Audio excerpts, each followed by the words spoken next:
being told that I've got to wait until something happens with my other eye before they'll do anything about it, when it might be too late.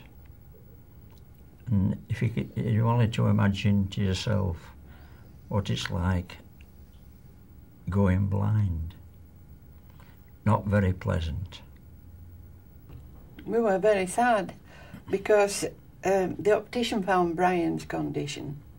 He sent us to the GP, and the GP sent us to the specialist last August.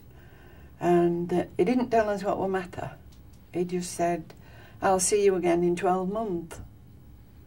And when we went the following 12 months, he said, "You've got dry macula. I'll send you to see another specialist."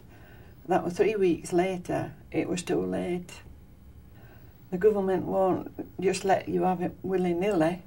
Even though we have a national NHS, the rich still benefit because you can still pay to have things done privately, and we have these really long waiting lists on the National Health Service. If you booked in to have a hip replacement or just a routine, appointment, there are really long waiting lists, and you have to wait months. Whereas if you've got the money to pay for it, you can go to a private hospital and get it done the next day.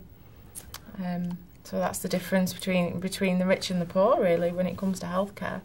I just think if anything ever happens to me in the future and I was refused funding for it, I think I would find that whole prospect terrifying.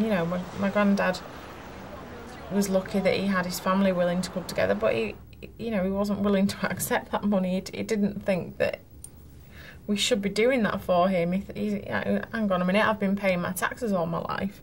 Now I want something back, and now it's time. And I pay my taxes, and I'm quite happy to do that. I believe in it. I'm a liberalist, and I believe in that system. But it is quite frightening that it's got to this stage now, and the amount of debt we're in now, I can only see it getting worse. I can't see it improving, and that's a scary prospect for me as a young person. I'm going to have healthcare problems in the future. Well, most old people do, have one thing or another. If it's like this now for my grandparents, what's it going to be like for me when I'm their age? I can only see it getting worse, to be honest.